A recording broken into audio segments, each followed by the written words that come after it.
नमस्कार, आप सबका स्वागत है प्रगति विचार हिंदी में, जो कि आयोजित किया गया है फ्रंटलिस्ट मीडिया के द्वारा। और आज का ये जो कार्यक्रम है वो हमने स्पेशली हिंदी दिवस समारोह के लिए आयोजित किया है। और इस कार्यक्रम के थ्रू हम आप सब लोगों को बताना चाहेंगे कि हिंदी भाषा का एक अलग ही महत्व है हम सबकी जिंदगी में, और ये महत्व हमेशा कायम रहेगा क्योंकि भारत देश की ही पहचान हिंदी है और हिंदी ही रहेगी, चाहे हमारी जिंदगी में और कोई भी भाषाएं आ जाए। हिंदी का एक अलग ही महत्व है और इससे ही हमारा वजूद है। तो इसी इसी इसी के साथ हम अपना कार्यक्रम शुरू करते हैं। और आज के कार्यक्रम में हमारे साथ है हरकीरत सिंह डींगरा। वेलकम सर, स्वागत है आपका प्रगति विचार हिंदी में। तो पहले हम परिचय से स्टार्ट करेंगे। हरकीरत सिंह डींगरा जी का जन्म भारत के सबसे खूबसूरत राज्य हिमाचल प्रदेश में शिमला के पास बसे समर हिल्स की सुरमई पहाड़ियों के बीच देश की आजादी के 9 साल बाद हुआ था। सिविल इंजीनियरिंग कर 20 वर्ष से भी कम आयु में उन्होंने नौकरी शुरू कर दी थी। अक्टूबर 2005 में बिट्स पिलानी से इंजीनियरिंग की स्नातक की डिग्री भी हासिल की।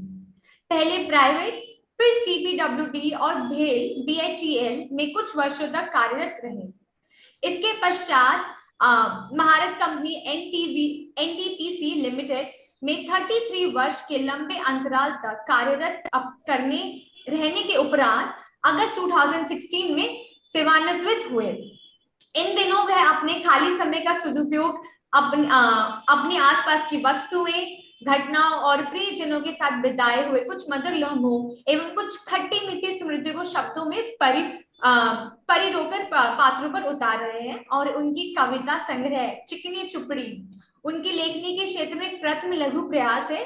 तो this is his debut poetry book चिकनी चुपड़ी, which is published by Story Mirror. शुक्रिया सर आज हमारे साथ ज्वाइन करने के लिए। और मैं आशा करती हूँ कि आज हम बहुत अच्छी बातें करेंगे हिंदी कविता को लेके, और हिंदी कविता को ही आगे दर्शाते और हिंदी भाषा की महत्व को दर्शाते हुए हमारे आज के जो सेशन का जो थीम है वो है हिंदी कविता, भूत, वर्तमान और भविष्य, पास्ट, प्रेजेंट, फ्यूचर, हमारी हिंदी पोइट्री, हिंदी कविता। पहले तो मैं जानना चाहूंगी आपके लिए हिंदी कविता क्या है? कविता क्या है? कविता तो कुछ शब्द हैं जिनको लयबद्ध तरीके में पिरोया जा सकता है। वो लय शब्द जो हैं आपका अपना एक्सपीरियंस हो सकता है, आपकी कोई याद हो सकती है, आपकी कोई ऑब्जर्वेशन हो सकती है, किसी चित्र को देख के आपने कुछ आपके मन में विचार आए तो उनको आपने कविता में लयबद्ध तरीके से पेश किया। तो मेरे लिए तो वही कविता है। एक स्वतंत्र स्वतंत्र भाव से पेश करने के लिए जो भावनाएं हैं आपकी, उसको मैं कविता मानता हूँ। क्या आप हमारे ऑडियंस के साथ कोई अपनी हिंदी कविता शेयर करेंगे? हाँ, आपकी पसंदीदा। मेरे को आई एम सॉरी, मेरे को याद नहीं रहती है, इसलिए मैं पढ़ के सुनाऊंगा। टू बी वेरी ऑनेस्ट, हाँ, ये पिता और पुत्री का जो आपस में जो एक संबंध होता है बहुत मीठा होता है, बहुत प्रिय होता है। और उस पर मैंने ये कविता लिखी थी अपनी डॉटर के लिए, अपनी डॉटर को उसमें रखते हुए, ध्यान में रखते हुए। तो मैं पिता पुत्री में बंधी होती है एक डोर, मेरी कविता का शीर्षक है। तो मैं ये कविता आपके सामने पढ़ के पेश करता हूँ। पिता पुत्री में बंधी होती है एक डोर, होता नहीं उनके प्यार का कोई और छोर। इस अनोखे बंधन का हम करें क्या बयानात, इस अनोखे बंधन का हम करें क्या बयानात, रब की बिछाई होती अनोखी ये बिसात। छोटी सी थी वो, कल की ही तो है बात, छोटी सी थी वो, कल की ही तो है बात। बड़ी हुई कब वो, कब बीते सब दिन रात, वक्त का ना पता चला, लगे ख्वाबों सी सौगात। नम हो उठती हैं आंखें जब भी अकस्मात, नम हो उठती हैं आंखें जब भी अकस्मात, कब आई फिर गई कब वो लेके फेरे साथ। मतलब लड़कियां इतनी जल्दी बड़ी हो जाती हैं, पेरेंट्स को ऑन द वेडिंग डे उनको लगता है कि अरे ये तो आज घर छोड़ के जा रही है, तो वक्त सॉरी नम हो उठती हैं आंखें जब भी अकस्मात, कब आई फिर गई कब वो लेके फेरे साथ। पहले नन्ही उंगली छूटी फिर छूट जाता हाथ, पूछता हूँ उस रब से दिया क्यों इतना छोटा साथ, पूछता हूँ उस रब से दिया क्यों इतना छोटा साथ। बहुत तो बहुत बढ़िया। ये आपने अपनी डॉटर के लिए लिखी है? हाँ, मैं सभी की डॉटर के लिए लिखी है मैंने। It is applicable to you also. बहुत खूबसूरत, बहुत खूबसूरत। Thank you. तो चलिए हम अपने प्रश्न और उत्तर राउंड चलते हैं। वर्षों से हिंदी कविता कैसे विकसित हुई? इतने ज्यादा टाइम हो गया है हमारी हिंदी पोइट्री को, तो जब अगर हम आज का देखें, हमारी जो स्थिति है और जो पहले की स्थिति देखें और बीच की स्थिति को देखें, तो हमारी हिंदी कविता विकसित कैसे हुई इन सभी सालों में? कविता ये नहीं कह सकते कि विकसित नहीं हुई है। पहले कविता का रोल इतना होता था कि वो पाठ्य पुस्तकों में ही पढ़ाई जाती थी। जो हमारे सुमित्रा नंदन पंत हैं, राइटर थी, या निराला जी थे, या जितने भी मेजर राइटर्स थे, भले ही इंग्लिश के या हिंदी के थे, वो जितनी भी पोएट्री लिखते थे वो बहुत साहित्यिक लेवल की होती थी, जो कि पाठ्यक्रम में ही पढ़ाई जाती थी। अब सोशल मीडिया की इतनी वो अवेलेबिलिटी होने के बाद ये पता लगा है कि हर कोई कविता लिख सकता है, कोई भी कविता लिख सकता है। खाली उसको ये देखना है, ऑब्जर्व करना है, या अपने भावनाओं को, वही मैं पहले बोला कि जैसे लयबद्ध तरीके में पेश करना है। तो कविता कोई भी लिख सकता है। अब खाली ये है कि लोग अपने आप को एक्सप्रेस करने लगे हैं सोशल मीडिया में, व्हाट्सएप पे। तो मैं ये कहूंगा कि पहले शायद ये चीजें नहीं थी, इसलिए हमको पता नहीं चलता था कि हो सकता है हमारा पड़ोसी भी अच्छी कविता लिखता हो, लेकिन हम आपस में इंटरेक्शन या ऐसा मौका ही नहीं मिला। अब तो हम कविता लिखते हैं तो व्हाट्सएप पे पोस्ट करते हैं, तो वो काफी जल्दी बहुत सारे लोगों तक पहुंच जाती है, जो कि पहले नहीं था। तो कविता एक ऐसी चीज है कि मैं ये नहीं कहूंगा कि पहले नहीं होती थी या पहले कम होती थी और अब ज्यादा होने लगी है। अब उसका जो है एक्सपोजर जो है वो बढ़ गया है, ऐसा मेरा मानना है। और क्योंकि हमारे पास सोशल मीडिया एक बहुत इफेक्टिव मीडियम मिला है हम लोगों को अपने आप को एक्सप्रेस करने के लिए। मेरी देखिए, मैंने आज से 5 साल पहले, 4 साल पहले मैंने कोई कविता कभी जिंदगी में नहीं लिखी थी। मेरा एक मित्र था दीपक सक्सेना, वो 2016 में अचानक मेरे को छोड़ के चला गया, जिसके साथ हमारी 40 साल की दोस्ती थी। कॉलेज के डे 1 से हम इकट्ठे थे। उसका जाना मेरे लिए इतना हुआ, मेरे को इतना सेटबैक लगा तो मैं डिप्रेशन में चला गया। अच्छा। तो फिर मेरे को लगा कि मैं कुछ क्या करूं ऐसा कि जो हो। तो फिर मैंने एक 4 पेज की कविता लिखी। उसमें मैंने अपने संस्मरण सारे याद किए, अच्छे मोमेंट्स याद किए, बातें याद की। और वो पोएम जो है उनके घर वालों को भी बहुत पसंद आई और मेरी फैमिली ने भी बहुत अप्रिशिएट किया। तो उसके बाद मैंने धीरे धीरे करके ऑब्जर्वेशन पे या यादों पे अपनी कविता लिखनी शुरू की। तो धीरे धीरे धीरे धीरे करते करते मैंने 175 पोएम लिख डाली 2 साल में, 3 साल में। तो फिर लास्ट ईयर मैंने, मेरे घर वालों ने बोला, मेरी बिटिया ने बोला, मेरी मिसेज ने बोला कि आप इन कविताओं को एक तरीके से किताब में डालो और इसको पब्लिश कराओ। तो व्हाट आई मीन टू से कि मैंने जो कविता लिखी है एक मतलब डिप्रेशन वाली स्टेज से अपने आप को निकालने के लिए लिखी है। और ये कोई भी कर सकता है, कोई भी कविता लिख सकता। अगर मैं कविता लिख सकता हूँ तो शायद मैंने अपनी किताब में भी मेंशन किया है कि I am a accidental poet, because I started very accidentally. मतलब एकदम से मैंने लिखना शुरू किया और उसके बाद मैं डेली एक पोएम या हफ्ते में 2-3 पोएम मैं लिख लेता था। तो writing a poem is anybody's forte. Anybody can do it. Only thing is you have to concentrate and visualize. मेरा मानना है कि पोइट्री लिखने के लिए आपको कोई ना कोई वजह जरूर चाहिए, क्योंकि फिर आपके शब्द अच्छे से नहीं आ पाते कागज पर। कोई ना कोई वजह जरूर चाहिए हर इंसान को कुछ ना कुछ लिखने के लिए, चाहे वो खुद का एक्सपीरियंस ही हो। मैं फिर अपनी किताब को रेफर करूंगा। इसमें मैंने एक कविता लिखी है, टूट गई कड़क करके। लॉकडाउन के दौरान मैं शिकंजी बना रहा था, लेमन स्क्वीजर से नींबू निचोड़ रहा था। उसमें पहले नींबू आधे आधे लगाए, फिर आधे आधे दो और लगा दिए, और हमने जैसे ही जोर लगाया पंजाबियों वाला, वो टूट गई। क्या आप हमें वो कविता सुनाएंगे? उसको मैंने हाँ मैं कविता सुना सकता हूँ। वो टूट गई कड़क करके, मैंने वो कविता लिखी है मेरी। तो मैं वो बता रहा हूँ कि आप जैसे कह रहे हैं कि आपको कुछ ऑब्जर्वेशन करना है या कुछ आपको दिखेगा तभी आप, वजह होगी तभी लिख पाओगे। तो मैं वजह की बात ही बता रहा हूँ आपको। आप कहें तो मैं वो कविता पढ़ दूं। एक बार ऐसा हुआ, मैं किचन में गया, मैं वो बता रहा था कि मेरी कविताएं जो हैं वो किसी भी, आप कह रहे थे ना कोई वजह होनी चाहिए, ऑब्जर्वेशन भी हो या कुछ भी आप देखो।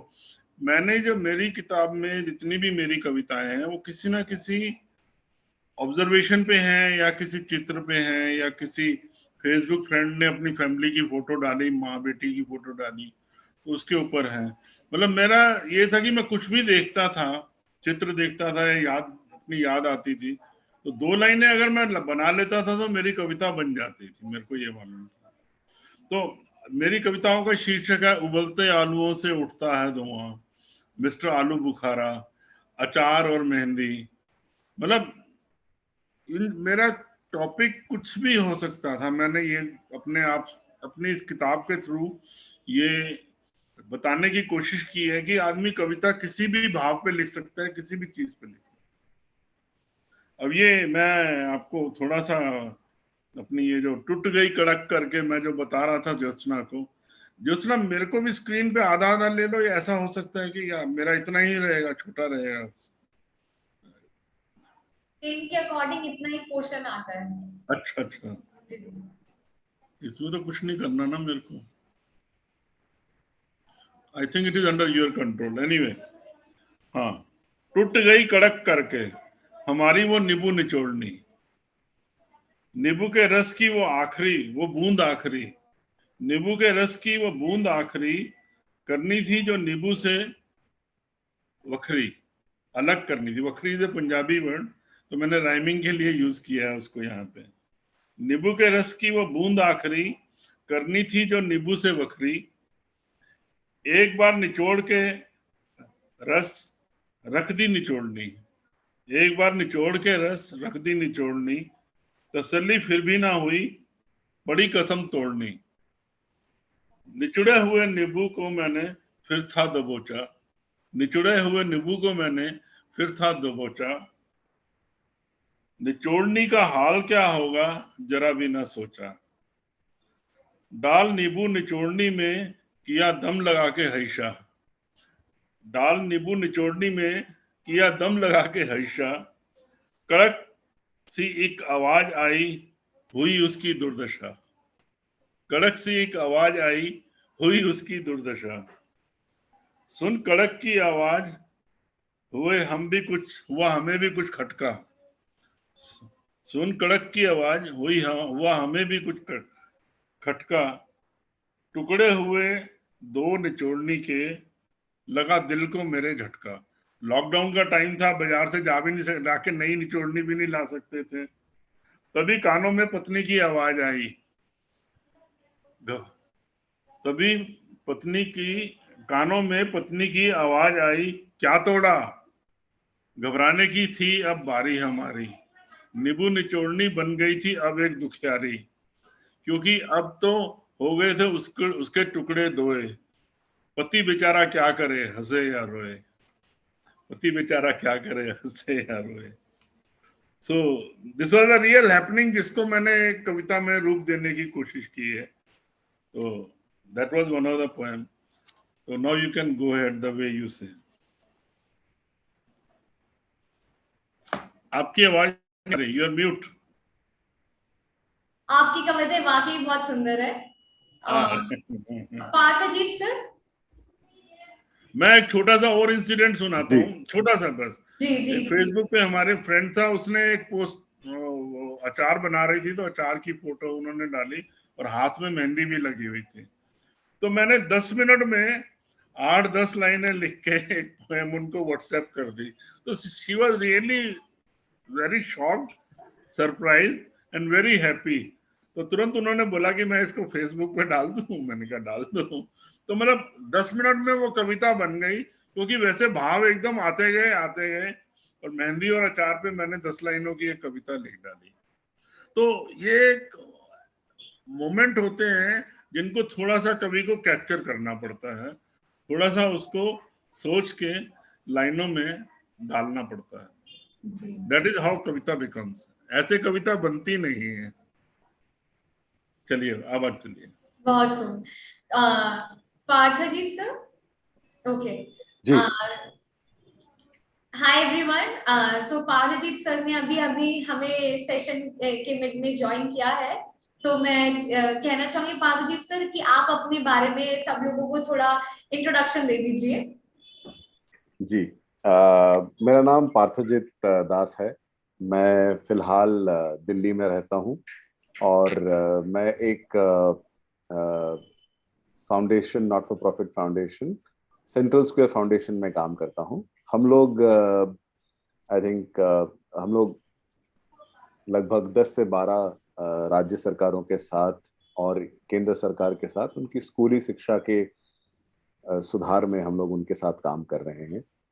राज्य सरकार के साथ मैं सलाहकार के रूप में पहले भी 10-12 वर्षों से काम कर चुका हूँ। वैसे मेरा बैकग्राउंड जो है, मैं लिटरेचर के फील्ड से नहीं हूँ, बट मेरा जुड़ाव है। मैं वैसे एमबीए हूँ और उसके बाद मैंने अपना डॉक्टरेट भी किया है मैनेजमेंट में, और उससे पहले मैं इंजीनियर, मतलब मैंने इंजीनियरिंग कंप्लीट की है। मैं मूलतः उड़ीसा से हूँ। उड़ीसा राज्य में भुवनेश्वर में मेरे माता पिता रहते हैं अभी भी, और मैंने वो अपनी सारी पढ़ाई इनिशियली वहीं की। उसके बाद मैं आई थिंक देश के विभिन्न कोलकाता, बॉम्बे और अब दिल्ली में मैं रहता हूँ। तो ये मेरा संक्षिप्त परिचय है मेरे बारे में। मेरे लिखने के बारे में कहें तो ये मुझे विरासत में मेरे फादर से मुझे लिखने की वो जो है मेरी ब्लेसिंग है, उनसे मुझे विरासत में मिली है। वो खुद उड़िया के एस्टेब्लिश्ड पोएट हैं। उन्होंने 5 या 6 आई थिंक संकलन निकाले अभी तक, और अभी वो प्रोज में लिख रहे हैं उड़िया में। मैंने बहुत कम वर्ष, जब मैं आई थिंक 10 वर्ष का था तब से मैंने लिखना शुरू किया है। मैं हिंदी और इंग्लिश दोनों में एक्चुअली शुरू से लिखता था, और इंटरेस्टिंगली फिर आई थिंक स्कूल में, केंद्रीय विद्यालय में मेरी पढ़ाई हुई है, तो वहाँ पे हिंदी हम लोग पढ़ते थे काफ़ी सारे कवियों को जो स्कूल्स में थे, तो बड़ा मज़ा आता था और वैसे ही लिखने की कोशिश होती थी। फिर आई थिंक जब मैं 13 वर्ष का था, एक एक हमारे स्कूल में पता चला कि एक बालश्री, राष्ट्रीय बालश्री पुरस्कार करके एक प्रतियोगिता हो रही है जो नेशनल बाल भवन दिल्ली से कराई जा रही थी, और उसमें अंत में फिर प्रेसिडेंट, बहुत कम आई थिंक 10 से 13 बच्चों को, 10-12 बच्चों को ये अवार्ड मिलता था, और उसमें 3-4 आई थिंक हम लोगों को उस साल फाइनली स्टेट के बीच में कंपटीशन होता है, फिर सेंट्रल लेवल पे होता है। तो मुझे ये बट बहुत प्रोत्साहन मिला कि हम भी लिख सकते हैं कुछ, और जो बाकी लोग भी पढ़ सकते हैं। It is worth writing and people can read it. So that encouragement happened very early in my career. मतलब 10-12 साल में ये बड़ा अच्छा लगा कि मुझे बालश्री अवार्ड मिला। तब आई थिंक के आर नारायणन हमारे राष्ट्रपति थे, और उस वक्त के बाद फिर धीरे धीरे मैं लिखता रहा। आई थिंक जैसा अभी बात कर रहे थे कि अगर वो संवेदना आप रखते हैं आप, और उसको आप थोड़ा सा भी कोशिश करके लिख लेते हैं कहीं आपके, जो चाहे वो बहुत खुशी की बात हो, चाहे वो बहुत दिल को दुखाने वाली बात हो, या कोई फ्रस्ट्रेशन ही हो, अगर आप उसको कहीं लिख लेते हैं या वो फिर बाद में उसको कर लेते हैं, तो वो लिखने का सिलसिला जारी रहता है। आई थिंक वो चलता रहा। मेरी पहली कलेक्शन ऑफ इंग्लिश पोइम्स जो मैंने सबसे पहले निकाली थी वो था साइलेंट होराइजन्स। 2010 में वो प्रकाशित हुई थी, और उसका अभी दिल्ली में इंडिया इंटरनेशनल सेंटर में उसका लोकार्पण हुआ था। उसके बाद फिर आई थिंक ऑनलाइन क्या ज़माना है, तो वो बड़ा इजी होता था कि आपने कुछ लिख लिया, ब्लॉग या कुछ पोस्ट भेज दिया, एक पोएम कहीं प्रिंट हो गई। बट एक संकलन कर पाना मेरे लिए काफ़ी दिनों से फिर मैं नहीं कर पा रहा था। बट ये कहें कि फिर मैंने सोचा, मेरी ऑलमोस्ट 50-60 का नज़में मैंने इकट्ठा की। फिर मैंने आई थिंक कोविड के टाइम में ये चल रहा था कि करें, फिर आई थिंक धीरे धीरे ये मैंने इकट्ठा करके उन सबको एक संकलन का रूप दिया, तुम मैं और ये वादी। और ये मेरा सबसे नया आई थिंक हिंदुस्तानी में मैंने लिखा है, हिंदी उर्दू जो हमारी गंगा यमुनी मतलब सभ्यता है उस भाषा में लिखी जाती है। तो वो मेरे 51 नज़मों की ये कलेक्शन अभी स्टोरी ने अभी इसको पब्लिश किया है। ये कुछ हफ्तों पहले ये रिलीज हुआ है। तो ये मेरा आई थिंक संक्षिप्त परिचय है। धन्यवाद। Paradip sir, thank you so much. तो मैं कहना चाहूंगी कि आपके लिए हिंदी पोइट्री का क्या महत्व है आपकी जिंदगी में, हिंदी का?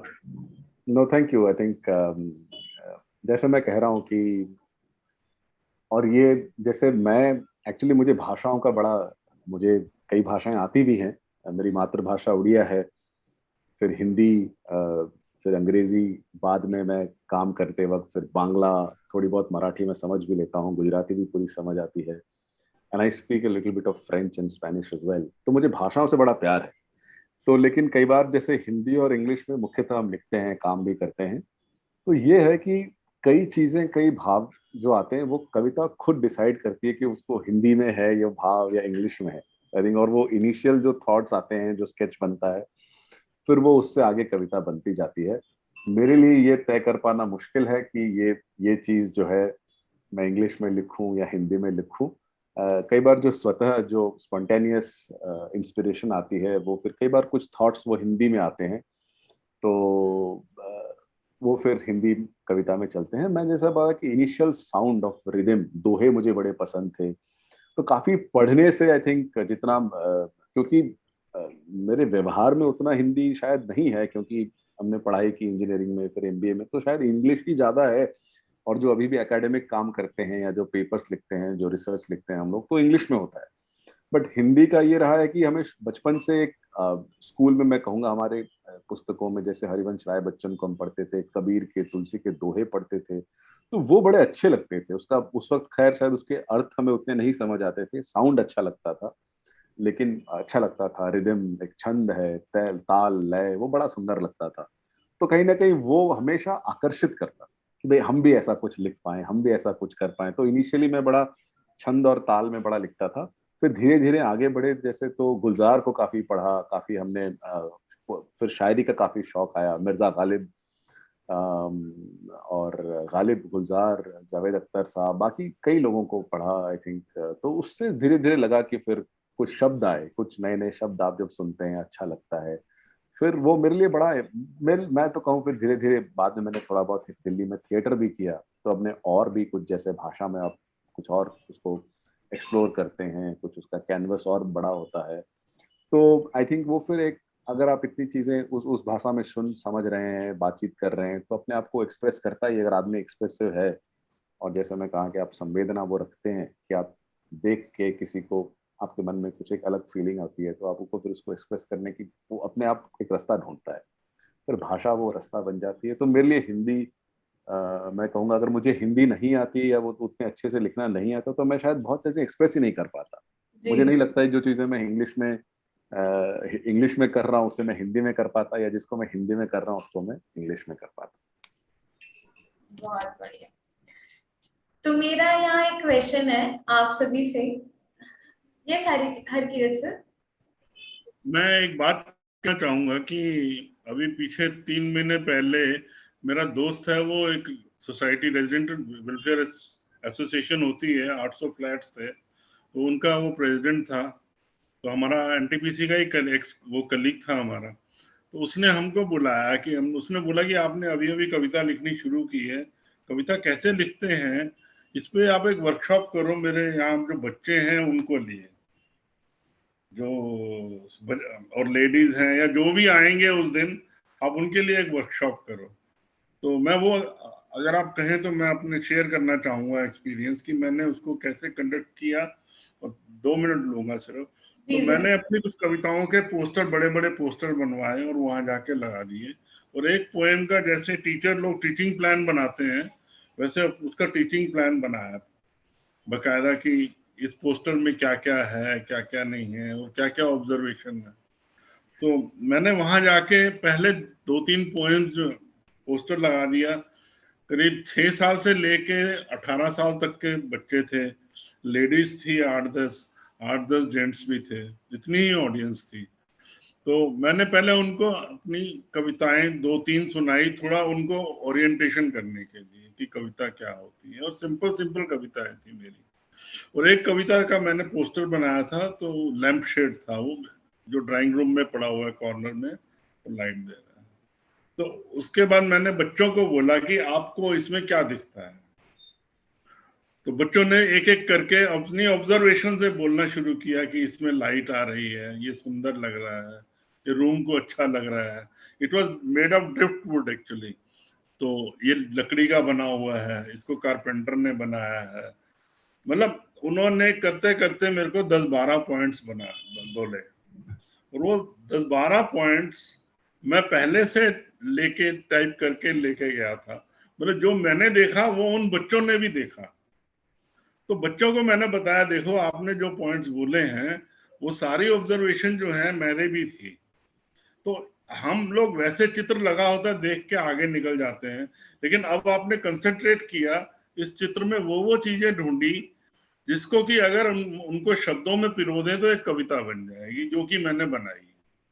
तो उसके बाद क्या हुआ, मैं 6-7 पोस्टर मैंने बना के लगाए थे वहां पे। सब बच्चों ने, आप बिलीव नहीं करेंगे, 17 साल 18 साल तक के बच्चों ने, 6 साल से लेके, उन्होंने सबने, किसी ने 2 लाइन लिखी, किसी ने 4 लाइन लिखी, लेडीज ने कविता लिख डाली। फिर उनको मैंने एक एक करके आगे बुलाया, उनकी जो लिखा उन्होंने वो सबको पढ़वा के सुनवाया। तो व्हाट आई मीन टू से इज कि वो इंटरेक्शन इतना अच्छा रहा और मेरे को इतना अच्छा फीडबैक रहा कि बच्चों को एक ओरिएंटेशन मिला। मैंने कहा आप चित्र को देख के खाली उसको ऑब्जर्व करो और कुछ वर्ड्स सोचो उनके बारे में और उनको आप लिखना शुरू करो। And they were really very happy that they could also right a poem and they did right. उन्होंने लिखा उसको। तो वो वर्कशॉप मेरे लिए एक बड़ा सेटिस्फाइंग एक्सपीरियंस रहा। और अभी 3 महीने पहले ही ये नोएडा में एक रेजिडेंशियल सोसाइटी में मैंने ये वर्कशॉप की थी। तो मैं वो कह रहा हूँ कि कविता लिखने के लिए हर कोई कविता लिख सकता है, everybody can be A poet. Only thing is कि आपके थोड़े से चैनलाइज करने की जरूरत है अपनी विजन को, अपनी ऑब्जर्वेशन को, अपनी वोकैबुलरी को। और ये 3-4 चीजें अगर आपके पास अच्छे से हो जाती हैं तो आप पोएम लिख सकते हैं। That's what I wanted to share. मैं आपकी बात से एकदम सहमत हूँ। जिस तरह आपने वर्कशॉप करी और एक तरह से बताया कि कोई भी पोएट्री लिख सकता है, कविता लिख सकता है, बस आपको अपनी एनर्जी चैनलाइज करने की जरूरत है और आपका एक डेडिकेशन होना बहुत जरूरी है। तो मैं आगे बढ़ते हुए मेरा नेक्स्ट क्वेश्चन है पार्थाजीत सर से। हिंदी शायरी, उर्दू शायरी और कोई भी जो दूसरी अन्य शायरी है, ये सब कैसे एक दूसरे से अलग है? हिंदी शायरी और उर्दू, क्योंकि उर्दू ही और हिंदू आपस में कनेक्टेड है, जुड़े हुए हैं। तो हिंदी कविता की बात करें, उर्दू कविता की बात करें, तो ये दोनों एक दूसरे से अलग कैसे है, पर एक ही तरफ ये दोनों जुड़े भी हुए एक दूसरे से? नहीं, अच्छा सवाल है। आई थिंक इस पे काफी बात होती भी है। और आई थिंक देखिए, जैसा हम अभी बात कर रहे थे कि ये एक अभिव्यक्ति का माध्यम है, तो वहां तक तो कोई मैं मानता हूं कि कोई वहां पे कोई डिफरेंस, कोई भिन्नता नहीं है। देखिए, जैसे जैसे आई थिंक भाषा भी बढ़ती है ना, तो हर भाषा में जो होता रहता है वो शब्द नए नए आते रहते हैं। बल्कि जो भाषा आप देखेंगे जो आजकल प्रयोग में होती है, कई भाषाएं ऐसी हैं जो पहले शायद बोली जाती थी, अब नहीं है, लुप्त हो गई कई भाषा की। जैसे हाँ, तो मैं कह रहा था कि शब्द आते रहते हैं। अब ये आज की डेट में आपको वाकई में शुद्ध हिंदी या इवन शुद्ध उर्दू या कोई भी शुद्ध भाषा आप कोई देखें कि अगर अंग्रेजी भी कोई कह रहा है तो उसमें हिंदी के शब्द आ जाते हैं, राइट, जो हम इंग्लिश कहते हैं आजकल के व्यवहार की भाषा में। तो शुद्ध भाषा, और उसमें कोई आई थिंक जब तक कि हम उसको कोई सिखा नहीं रहे हैं या ऐसी कोई बात नहीं हो रही, उसमें व्यवहार में, और जैसे मैंने कहा कि अभिव्यक्ति एक्सप्रेशन में कोई इसमें रिस्ट्रिक्शन या उसको वो नहीं सोचना चाहिए कि मुझे शुद्ध हिंदी में लिखना है, शुद्ध उसमें लिखना है, जब तक कि आप कोई पर्पस नहीं है आपका। अगर आपका पर्पस या आपको एक्सप्रेस करना है, मान लीजिए आप उर्दू पढ़ा रहे हैं, तो जरूरी है कि आप उर्दू पढ़ाएं, नुक्ता ऊपर लगता है या नीचे लगता है बताएं, क्योंकि छोटी छोटी बातों में बहुत फर्क पड़ जाता है। उर्दू में एक बात कहते हैं कि नुक्ता के ऊपर नीचे होने से खुदा जुदा हो जाता है। आई थिंक ये शब्द है वो चेंज हो जाता है, अगर आप नुक्ता को ऊपर या नीचे लगा दें तो खुदा जुदा हो जाता है। तो उतना डिफरेंस हो सकता है। अब जो उर्दू पढ़ रहे हैं या जो सीख रहे हैं उनके लिए जानना बहुत जरूरी है। अब बट हिंदी में उस तरीके से छोटी यू बड़ी यू, छोटी ई बड़ी ई, अब ये सारे फर्क जानने बहुत जरूरी हैं अगर आप कोई चीज कर रहे हैं, उसको ठीक से पढ़ सीख रहे हैं। बट इसीलिए जो हमारी व्यवहार की भाषा है, जिसे मैं हिंदुस्तानी कहता हूँ, क्योंकि ये उस वक्त जिस तरीके से लैंग्वेज में, अगर आप इसको थोड़ा सा हिस्ट्री में जाके देखें, तो जैसे पर्शियन से मुगल के साथ, और उससे पहले जो दिल्ली सल्तनत में जो तुर्किश नोबल्स थे, ये जो I think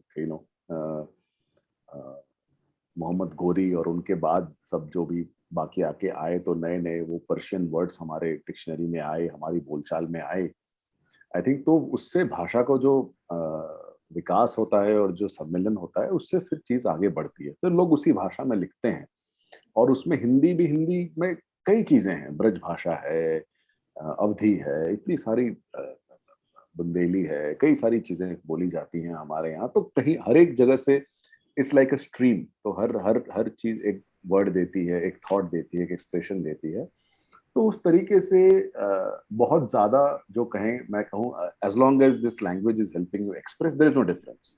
the difference comes, जो आप पूछ रहे थे कि हिंदी में या उर्दू में, तो वो छंद, लय और कई सारी चीजें। फिर आई थिंक उर्दू में अगर आप कहें तो गजलों का ज्यादा जो रहा है, गीत ज्यादा अगर हमारे उधर रहे तो इधर गजल, और इस तरीके से नज़में, ये फॉर्म्स हैं। आई थिंक इस फॉर्म्स में फिर थोड़ी थोड़ी डिफरेंसेस आ जाती हैं। बट आई थिंक धीरे धीरे फिर लोग लिखते हैं, तो लोग एक्सपेरिमेंट भी करते हैं, तो फ्री वर्ड जो आजकल ज्यादा लिखते हैं without any rhyme and all of that. जैसे मैं भी प्राइमरली उसी में लिखना पसंद करता हूँ, एज अपोज टू गजल फॉर्मेट। उसकी फिर राइम मीटर, उसकी फिर रिस्ट्रिक्शंस, और जो कह लें उसकी फिर एक उसकी ग्रामर, एक सिंटैक्स होती है। But other than that I think मुझे तो नहीं लगता कि डिफरेंसेस ज्यादा है। मुझे लगता है ज्यादा सिमिलैरिटीज हैं, ज्यादा कॉमन एलिमेंट्स हैं, ज्यादा वो है। मैं एक चीज और ऐड करना चाहूंगा कि जैसे गजल पहले जो है बड़ी भारी भरकम समझी जाती थी कि गजल सुनना है और वो है, लेकिन जगजीत सिंह जब आए, उन्होंने गजल का वो फॉर्म पेश किया जिसको यंगस्टर भी लाइक करते थे और एल्डरली लोग भी लाइक करते थे, और कॉमन आदमी की भाषा में जाके उन्होंने गजल को उस लेवल पर लाए कि हर एक को गजल समझ आने लगी, वर्डिंग अच्छे लगने लगे, उसके भाव अच्छे लगने लगे, और एक सिनेरियो ही चेंज हो गया जगजीत सिंह के आने के बाद कि गजल का ये भी एक लहजा है कि हर कोई, इवन यंगस्टर्स भी उसको लाइक करने लगे। तो मेरा कहने का मतलब ये है कि वो किसी भी चीज को, भाषा हो, कविता हो, उसको पेश करने का अंदाज जो है ना, वो उसको एक अपनी अलग पहचान देता है, और उससे बहुत ज्यादा जुड़ाव हो जाता है, पाठक का कह लो या सुनने वालों का कह लो, क्योंकि उनके मन की बातें जो हैं वो उनके सामने आ रही हैं, कोई और उनकी मन की बातें जो एक्सप्रेस कर रहा है। तो that is how I feel कि कविता का प्रेजेंट रूप जो है कुछ ऐसा हो गया है, क्योंकि मैं भी काफी काव्य गोष्ठी से जुड़ा हुआ हूँ, पटलों से जुड़ा हुआ हूँ, कितने पटल हैं, तो सब में बहुत से लोग कविताएं लिखते हैं। कुछ लोग हैं जो डेली कविताएं लिखते हैं, दो दो कविताएं लिखते हैं, लेकिन कुछ हैं जो हफ्ते में एक कविता लिखते हैं।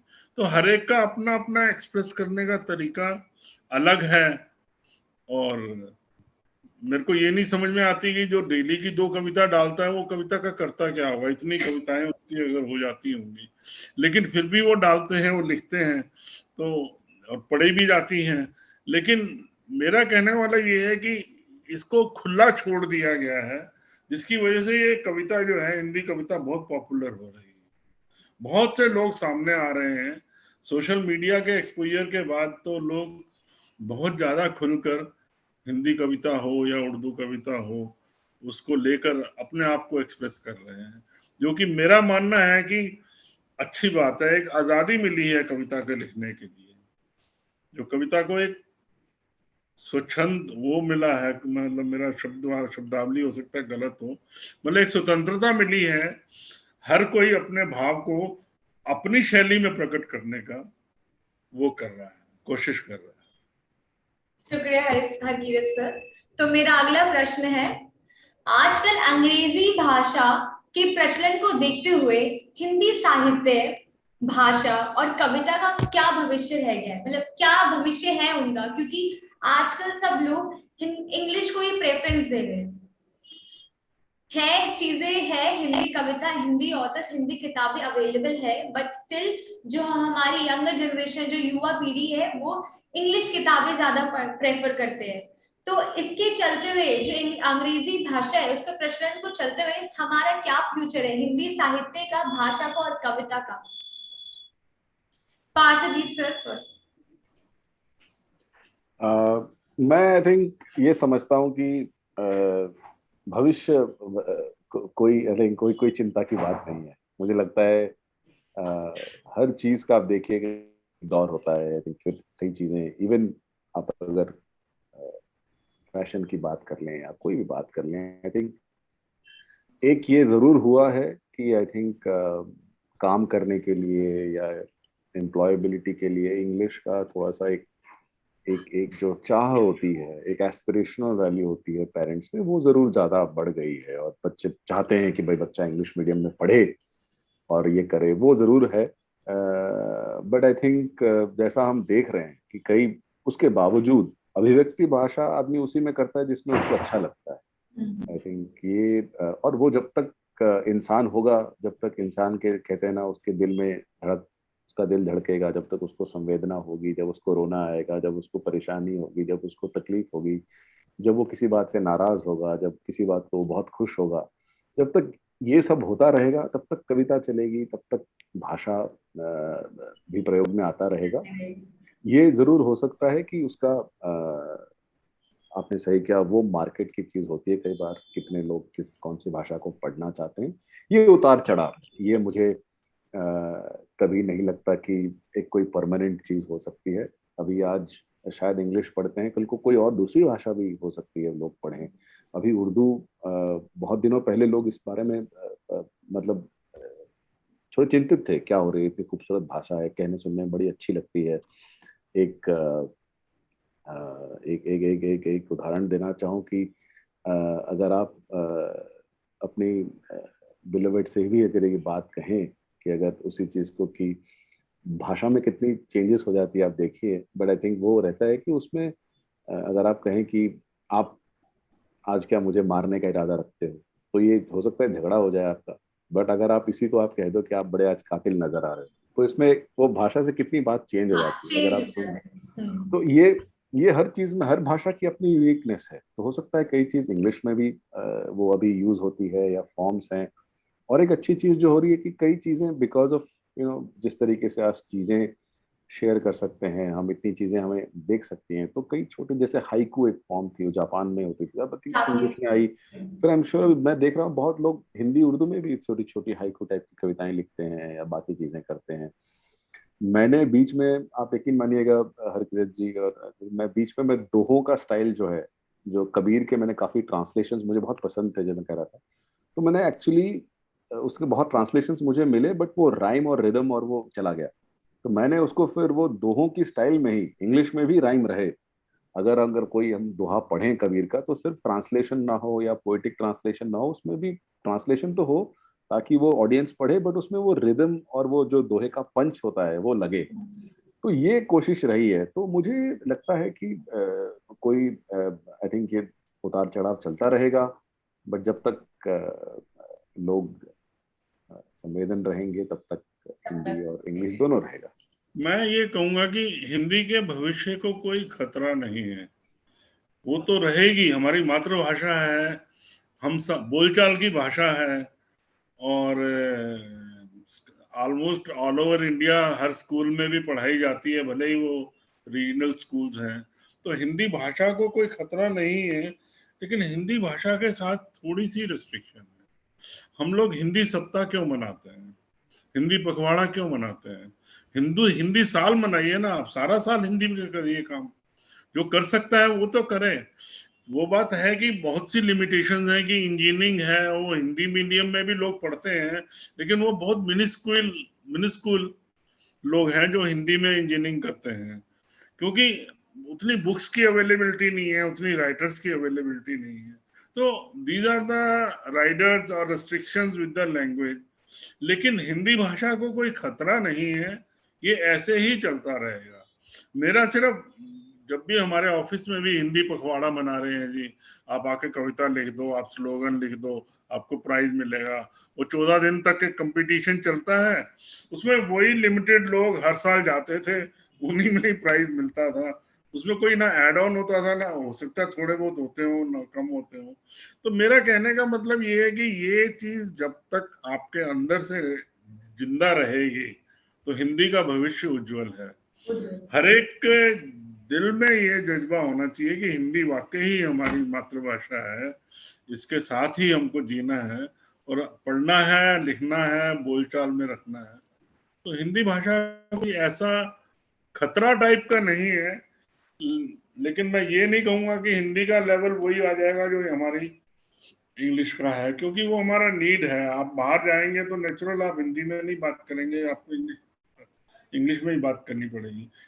लोग कहते हैं कि जर्मनी में इंजीनियरिंग भी जर्मन लैंग्वेज में होती है, जो भी नेटिव लैंग्वेज है उसी लैंग्वेज की वहां पे बुक्स भी होती हैं, सब कुछ होता है। तो फ्रेंच है तो वो अपनी लैंग्वेज में करते हैं। ऐसे ही हिंदी में बढ़ावा दे सकते हैं, लेकिन कहाँ तक हम सक्सेसफुल होंगे, थोड़ा सा मेरे को इस पे रिजर्वेशन है। लेकिन हिंदी भाषा को खतरा नहीं रहेगा, क्योंकि हिंदी भाषा जो है हमारी आपसी बोलचाल की भाषा है, और बहुत मीठी भाषा है ये। मीठी और तो हिंदी सरल कविता भाषा है तो जो कभी खत्म नहीं होगी। कभी खत्म नहीं होगी।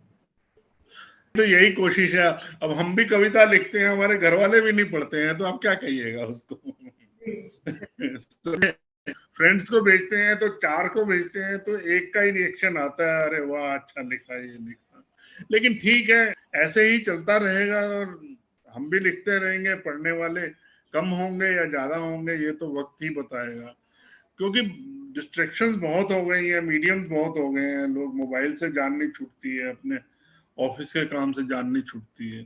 तो इसलिए हम भी कुछ नहीं कहते हैं, लेकिन थोड़ी सी दर्द होता है कि जब खुद लिखो पोएम, आपको खुद को तो अच्छी लगेगी लगेगी, और आपकी पत्नी आपको एक दो शब्द भी ना बोले तो थोड़ा सा तकलीफ होती है कई बार।